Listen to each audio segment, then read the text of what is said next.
millions of vulnerable Americans struggle to get reliable transportation to their medical appointments. That's why I started MedHall. Citi launched the Impact Fund to invest in both women and entrepreneurs of color like me so I can realize my vision and give everything I've got to my company and my community. I got you. For the love of people, for the love of community, for the love of progress. Citi.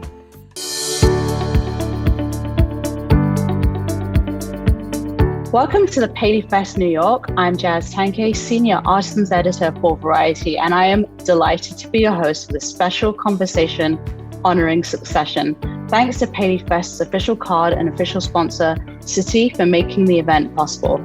Today, we are thrilled to welcome the creator of the series as well as several of the cast members from the acclaimed HBO original series. So without further ado, let me introduce this incredible panel. With us, we have creator and showrunner Jesse Armstrong, Brian Cox, who stars as Logan Roy, Sarah Snook, who stars as Shiv Roy, Alan Ruck as Connor Roy, Nick Braun as Greg Hirsch, and J. Smith Cameron as Jerry Kelman. Welcome to everybody tuning in today. Before we begin, please don't forget to subscribe to the Paley Center's YouTube channel at the link below. Welcome back. I mean, it has been such a long time. And Jesse, I'm going to start with you. What is it like to be back after, it seems, an eternity? Yeah, it's been long, and we began the writers' room for this season, the third season, pretty soon after the second season aired. So we've been, I feel like I have been making this show for 2 years. We never really stopped, even when everything shut down for COVID. The writers' room carried on being in contact with each other when we were writing the scripts. So it's been a really long gestation period, and it's been tough, from time to time. You can hear from my colleagues how it was shooting the show, but it was, it's not coal mining, but it's no picnic doing it through all those layers and with the anxieties that are naturally around during a pandemic. So it's been tough, but I'm proud of the season that we've made. Yeah. Brian, what has it been like for you diving back into Logan Roy after all this time? Not a problem, really. I mean, you just dive in. You follow your mercenary code and enjoy your wages. That's what we do. Jay? Well, it was fantastic to be around everyone again because it gets to be surreal. You kind of feel like you're part of this family, for lack of a better word, but then you can't see it, you don't see each other for so long. And then when we finally were together, we're all masked and with shields. And our show is so much happens by osmosis, like our behavior and our whatever the thing is that happens, it's more than the sum of its parts. So when you have all those buffers on, it's hard to feel kind of like you can't let your hair down as much, but you can, and we did. But it was a weird feeling at first, don't you think? Oh yeah. Totally. Yeah. But I think what was so much fun is the truth is we're just like all the fans of the show. We don't know what's going to happen next until Jesse and the gang deliver the scripts. So it was just thrilling to like, oh, this is where this is going, and to discover it as it went.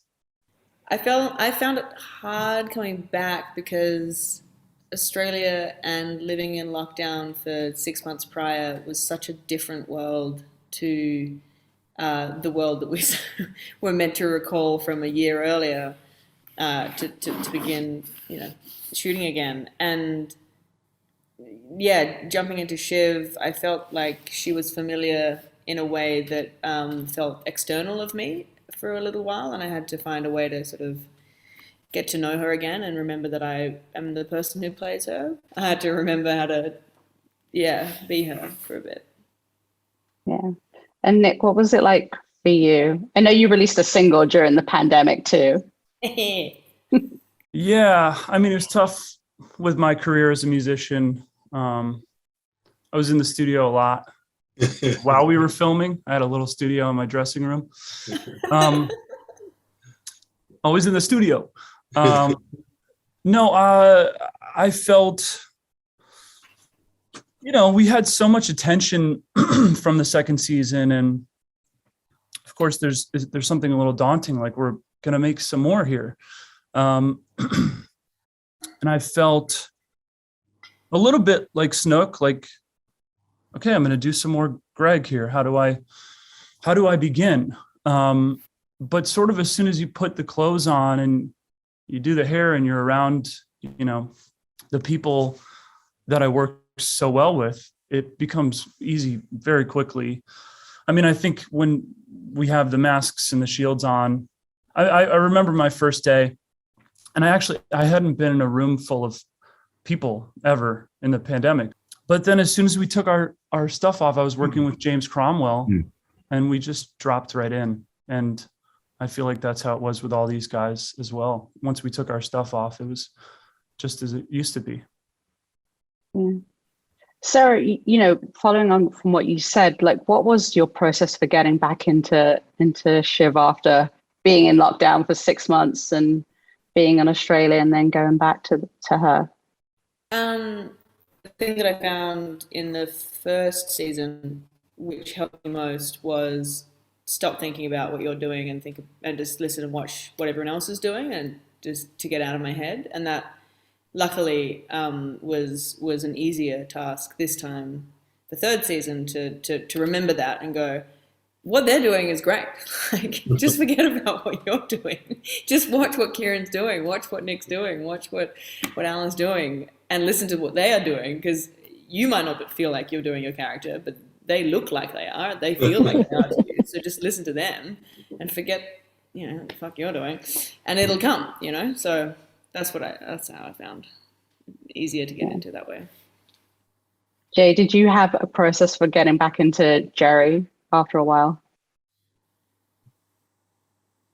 No, it's just occurring to me that I should quickly develop one for next season. I don't know. I feel like that, Jesse, just pretend I'm not saying this, shut your ears, but these scenes are so well written, and so everyone's dialogue is so specific to their character that it really is like a magnet. Like, it just comes back. It's like a muscle memory or something, like that. And, like Nick was saying, you put the character's glasses on, and, or like Sarah's, like, you interacting. I get to interact with Kieran so much, and he's such a loose cannon and so free. He's such a free actor that it does kind of keep you from getting too much in your own head, But really, it's all there. I mean, it's just Jesse and co have created this whole environment, this whole world that is just like, has a centrifugal force that just pulls you in. You feel pretty safe.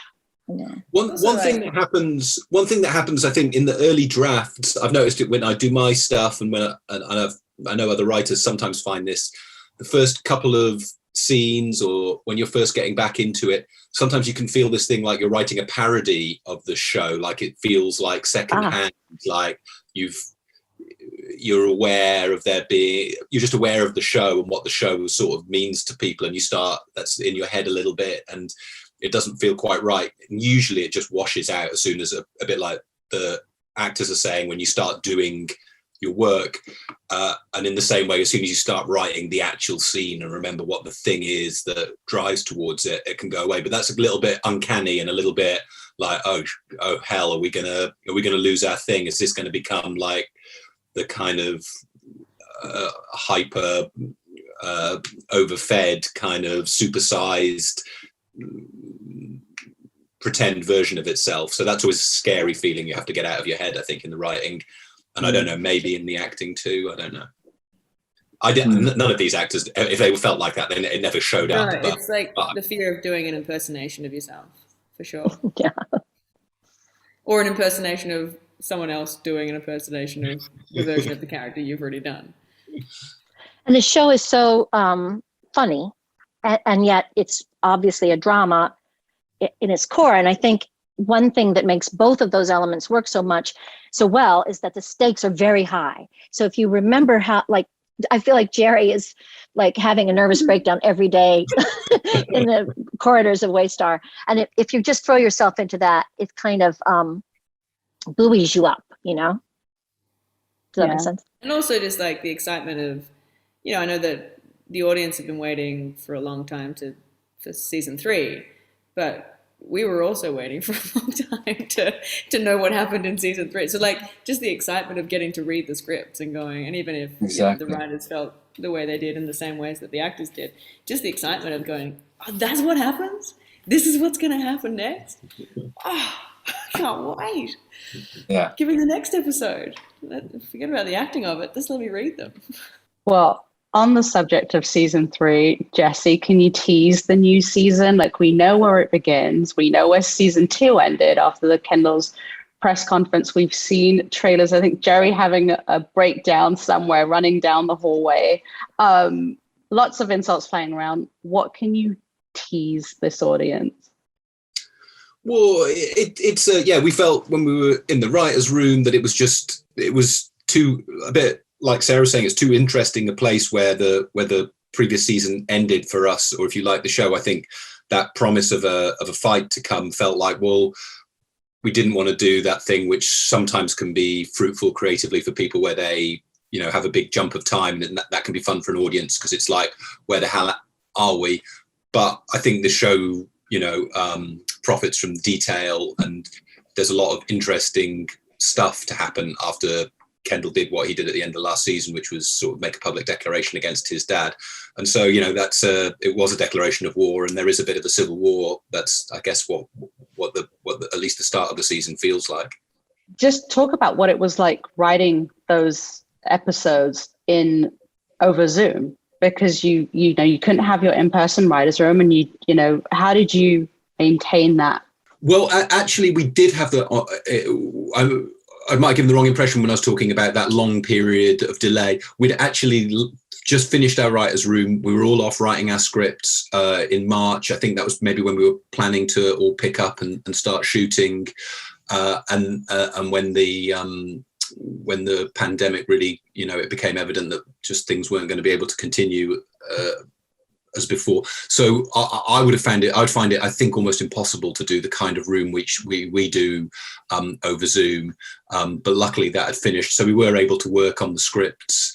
So we did the whole writer's room under non-pandemic conditions, and then we were all separate writing, which was, you know, not the worst rhythm for what was a very tough year. All right. What was it like? The one thing we do know is that the show goes to Italy. What was that like for all of you to travel to Italy, film there, and take the characters there? Brian? It was hell. Oh, sorry. We were so unhappy. No. It was fantastic. I'm sorry, Brian. It was long. It was hot. Hot and long. There was a lot of waiting, you know. It was because we couldn't travel anyway. We had to be in Italy. So, I mean, Italy's lovely, but it was long. I had a great time. I know. It wasn't long enough as far as I'm concerned. What a gift to go to Italy in the first place on a show during a pandemic. I know. It's incredible. Good luck. Oh, it was great for the first 3 or 4 weeks. It was great, but when I got to week 7, it was long. Yeah, true. I was so afraid to travel when and I also didn't know when I was going to travel to the last minute, but there was this feeling, because I hadn't, taken a plane in so long. I was like, okay, I'm actually going to do this. I'm going to go to a foreign land right now. So that was a little daunting. And then I got there and, all sweaty and jet lagged and stuff. And everyone was at breakfast, and I was like, okay, here we are. We're all here. And we were staying at this kind of weird spa hot springs place. And I hopped in a hot spring and I got a massage. That was all right. And I was like, okay, well, this is pretty sick. In my bathrobe, tanning on a lawn. So that was nice. Being in Italy together was something we really needed at that point. It almost felt like the show hadn't begun shooting until we were in Italy, because we couldn't have seen each other's faces outside of set until that time. We didn't have times to go for dinner or get a drink and debrief, or even just like past each other, you know, on the way to set in a easy kind of manner. It was so sort of strict, as it needed to be in New York for the COVID sort of preparations and things, and having a little bit more freedom in Italy was necessary. Yeah, and even when it isn't COVID times, being on location is sometimes really great, because the whole universe is just as big as your show, and you really can get in a fun way really lost in that little ecosystem, and it's luxurious feeling. Yeah. And, you know, you're talking about the fans. I think during lockdown, I feel like the show got another, like, it's almost like it keeps getting these bursts of people who discovered, you know, the series on HBO Max. What has it been like for all of you to just see the show and then these fan theories and their wishes and get so emotionally involved in the characters? And why does it resonate with audiences? It's a great binge show, it seems like, for pandemic shutdown. For people who hadn't discovered it, it's kind of an envious, don't you think? Like, it'd be really super fun, very chewy thing to discover in lockdown. I mean, it's also nice. I mean, it's also right that human beings like to spend time with other human beings who are particularly bad. And that's what's the appeal of the show. And they love, it's extraordinary, the reaction from people, because you go, you really feel this way? I mean, you really are attracted. I mean, it's kind of odd. It puts you in a kind of schizophrenic situation where you think, my God, you really love these people, these really, you know, we don't think they're horrible. We actually, because we play it from a point of view.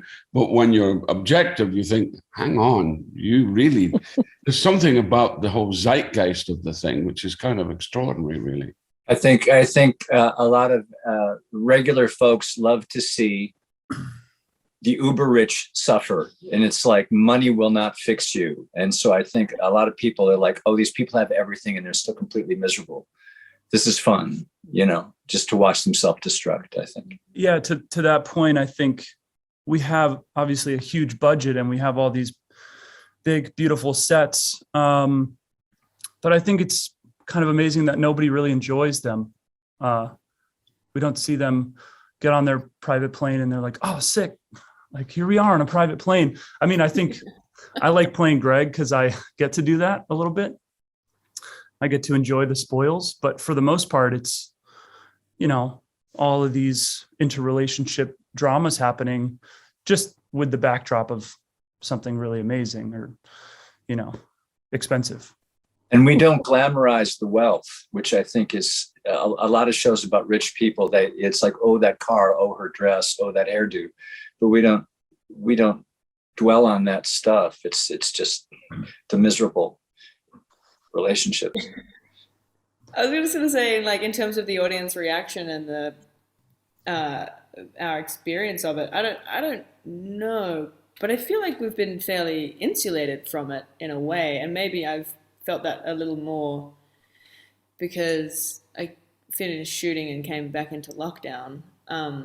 But I spent 2 years living, like 2 years now, I guess, a year and a half living behind a mask. So it's kind of wonderful in a way, but also I don't know if anyone's seen the show. It feels very private in a way. I'm like, people like this show we're doing? Oh, brilliant.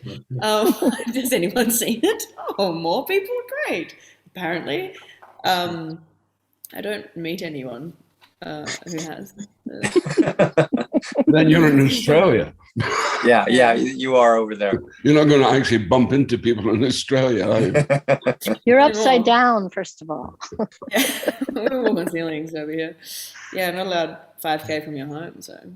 Jay, I'm going to swing back to the fan thing. I mean, during the pandemic, I think you became a hive. Like, you actually have a hashtag now, JHive.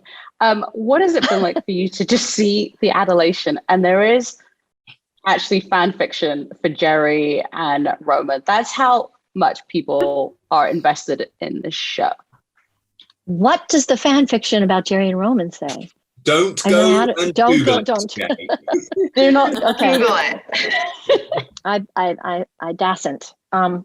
Well, it's, you know, it's great because it's such a funny little character for people to latch on to, don't you think? Like, I guess Jerry's part of the world, but she's not a Roy, so she's not spoiled rotten, and she has to work. She has to earn her place at the table every day anew, whereas the rest of them, frankly, except for Logan.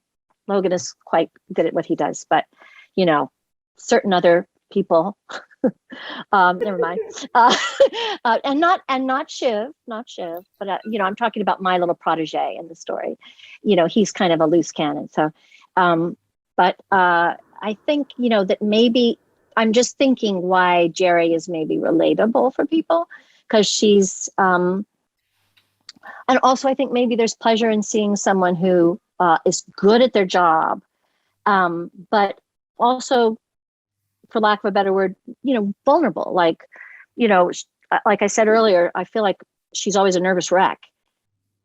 And I think maybe that's really relatable for people. Like both of those things, like you're glad that someone my age at my station is good at their job, is critically needed in the company, but also it's not like breezy. She's just, always strung out and working hard and sweating bullets. So I think that maybe for me, I think that would be very relatable. I think I would find that interesting. And then maybe just the whole thing is so delightful and weird that Jerry and Roman got together, and so unexpected and fun. I guess that seems like it's built for fan, fiction or whatever, right? When they say J Hive, does that mean J is the queen of the hive? Duh. And she can tell them what to do, all the little bee soldiers? Yeah, all the drones. I don't know. You're their leader. Yes. She is their leader, apparently.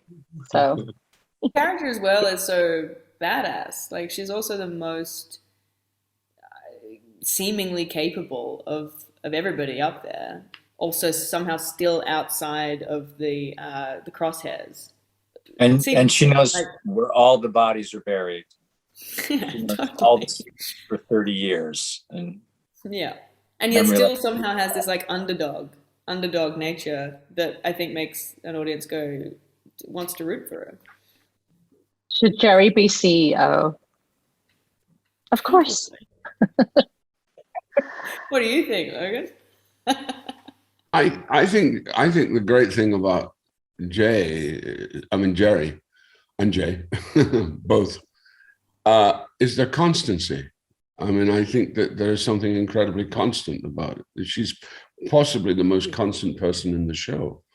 And that is something which is very strong, that constancy, and that's why in a way she's become, I think Logan has a real deep respect for her because of that, because they've been through so much together over so many years. How has playing these characters and living with them over the last few years changed you in any way?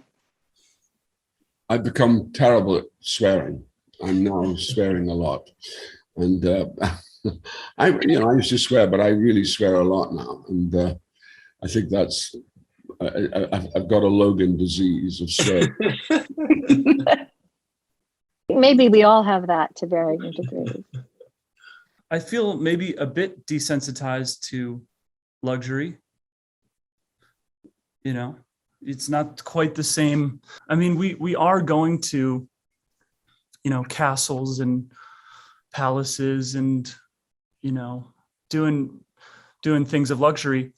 But then again, I'll pass a location that we shot at here in New York. And while we were there, I was up in Greg's apartment and, could pop right in, and it was my place. And then I walked by that building and I can't get in there now.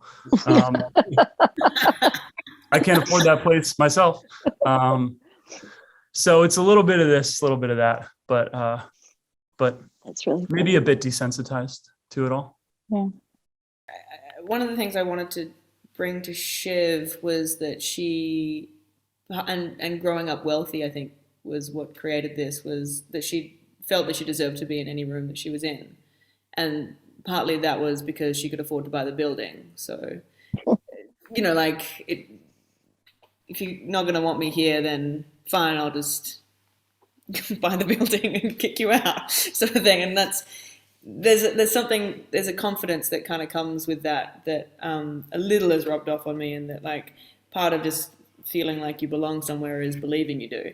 And I think wealthy people feel like they belong in a lot of places just purely because they have the wealth to demand space around them. I think in a different way, but I think confidence as well. There's like, I feel like, bravo Jessie about this, because I feel like all the female characters have so much agency, to use a popular word right now, but and he writes women of age too, that just have, great skill set, and they're not easily bullied. And that's just fantastic to live in those shoes, and also to be surrounded by that. Like, I definitely think Shiv is a role model in a way, even though you could say she's the spoiled rich girl. I mean, Sarah just sort of, but she's also, it's just fantastic to see a leading lady with that much, sheer confidence and poise. I think that's fantastic. But really all the women on the show that I can think of have that, and it's really refreshing, and it really stands out. It's really unusual. And sure, it does rub off, because it's, we have to find that within ourselves to have any kind of level of credibility playing it. So you do find these corners in yourself that you didn't realize were there, and it's fantastic. Yeah. Sarah, are you swearing more because of the series? Yeah, definitely. Although I've tried to find more creative ways to swear that I'm not just throwing the F, and like I do say crikey a lot, which is sort of embarrassing sometimes, but then say a lot of heck, a lot of crikey, which I think maybe what's more come about from the show and the use of swearing is like the enjoyment of using a word and finding, rather than just settling for fuck or fucking or whatever, going for something a little more bitey or meaty. This question is from the festival sponsor, Citi. What are you most looking forward to viewers seeing in season 3? What am I most looking forward to? Well, I mean, that's the nice thing. I'm editing the last couple of episodes now, and my overriding feeling is really wanting people to enjoy it. I really, really, although it's not a simple show to enjoy. I don't think it's, as Jay said, it's quite chewy, and as Brian said, there's some quite sour flavors in there as well. I just really, really hope people enjoy it, especially as it's taken us so bloody long to make. We'll be really disappointed if they don't. And I particularly want to say, please don't binge it. I mean, we took 2 years to make this, so please don't watch it in one night. Give it at least 2 nights. But with that proviso, you can avoid that, Jesse. I don't think you can avoid that, sadly. No one's actually good about that, though. Maybe there should be a rule they could put something on the screen saying you can't do this. You're not allowed to do this. You're not allowed to binge it. There is a cathartic moment that Shiv gets, which is quite out of character for her, and I think I'm interested to see how the audience responds to that moment, if it's still in there. I don't even know if it's in there still. If it's the one I think you're thinking about, I think it is. Well, then, right. For even myself to see it. Teasing. I think the great thing about season 3 is also the new blood. I mean, and that really matters a lot to the show, because the problem is, the families, there's a sort of insularity about the family and certain element of predicament about how one relates to, how I relate to Roman, for example, and I'm constantly looking for Roman to get better, and of course I'm constantly being set back on that front. But I just think what's interesting is the new blood coming in, and the new blood gives it a sort of takes it on quite a really great direction, and I love that aspect of it. The fact that we had Alexander Sarsgaard, we had Adrian come in, that was a really very great thing. And it was certainly wonderful to play with, because suddenly we had another dimension that we had to deal with, and we had to discover different ways of tactics of how to deal with these new characters. And I loved that aspect of it because it was a challenge, and it was a great challenge from the acting point of view. So and that's happened every season. It happened with Holly and Cherry and the Pierce stuff, So, and it's always it's great because it takes things in a kind of different trajectory, and that's very exciting. Well, I'm looking forward to seeing the things I wasn't in. I'm looking forward to seeing how these guys did in scenes that when I read them or when we table read them were really exciting. So that'll be awesome. And I was thinking about this one episode we have where I think the production design and the sets were the best of Succession. I don't know if you guys know what I'm thinking about. Give us a clue. Mystery.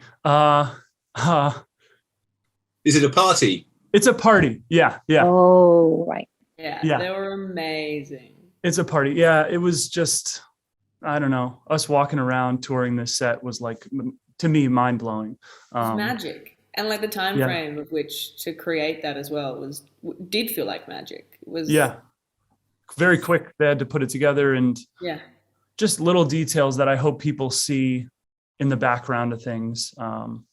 I think it's very impressive. So, but so much. I mean, to us right now, it's kind of a mystery. I agree. Like I always find in the last 2 seasons too, I get really caught up watching it as a viewer because of not just the scenes you're not in, obviously those, but even the ones you are in, you don't really know what angle of the story is going to be told quite. You don't know how it's going to be edited together. So it's really fascinating. So, and also I think it will be fun to see these creatures in Italy.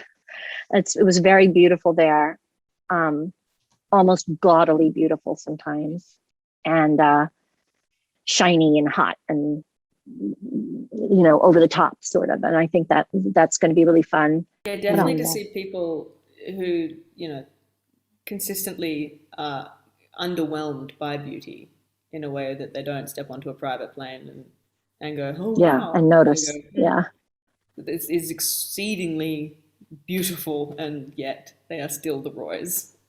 When you guys were talking about the set design for that one episode and how immense and detailed and grand it was, but even the tiny things on our show blow my mind. Like we all have all our characters have their own cell phones, and so sometimes we have to text each other, and there's some action that way.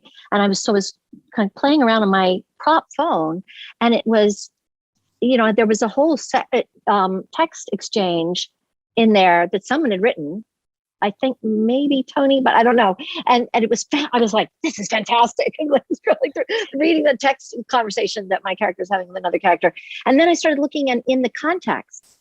In the contact section of my phone are all these fictional contacts that are mentioned, not just all the players that we know, but ones that we've referred to.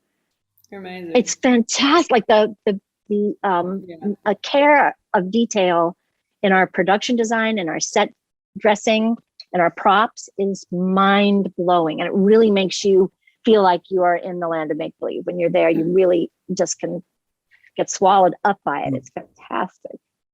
Yeah, I saw Jerry Kellman's daughters in my contacts. Right. Love it. Okay, so Succession has, people have been watching that. What have you been watching during the last 2 years, or I don't know, however many years it's been? I just watched The White Lotus, and I thought that was fantastic. I had to jump in there and grab that one for anyone else. Great show for people who haven't yet seen that. Yes, it's fantastic. I thought. I just finished watching season 3 of Below Deck, and also Hacks. Just going, I'm pitching out.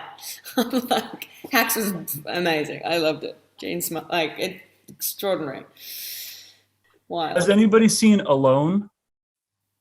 No, what's that? Or heard of Alone? It's a show where 10 people, they get sent to the middle of nowhere. They all have their own plot of land, and whoever survives the longest gets $1 million. Let's watch it. Let's watch it right now. Turn it on. It sounds maybe better than Succession, let's be honest. Zero Bring it production on. design. Zero budget. I've been watching. I loved White Lotus. I May Destroy You, a British show, but that's in America, and I think did Fantastic. last night at the Emmys. Pen 15, British show called Life, which is a prison show, pretty tough, and the Small Axe series in particular. If people haven't seen Lovers Rock, the one of that it's a compendium. Is just an amazing piece of filmmaking by Steve McQueen. So yeah, those are my recent hits. I tend to watch documentaries. I tend never to watch dramas. I have enough drama, so I tend to watch things like,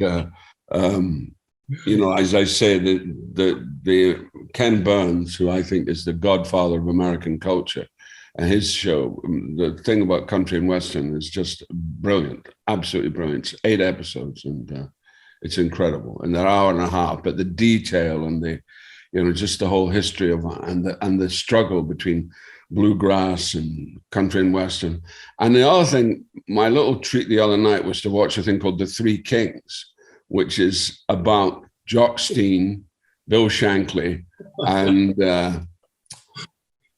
Matt Busby, who I actually happened to play. So, and those were 3 extraordinary men who came from these mining villages within 30 miles of one another in Ayrshire and Lanarkshire, and became 3 of the greatest football managers of all time, probably the 3 greatest football managers of all time, apart from that one other guy from Govan, Alec Ferguson. But, it's a great, have you seen that, Jesse? No, I haven't, but it's a good doco, is it? Yeah, it's really good. It's really good. I watched that. It's a little rough, but it's really good. Good. It's really good. We'll seek it out. Brian, Jay, Jesse, Nick, Sarah, Alan, thank you so much for that conversation. Thank you to everybody for joining us for the special PaleyFest New York conversation with members of the wonderful cast and creative team behind Succession, which has come back very soon. And thanks to PaleyFest's official card and official sponsor, Citi. You can enjoy more of these programs by clicking the subscribe button below. Thank you all and take care. And thank you for joining us today.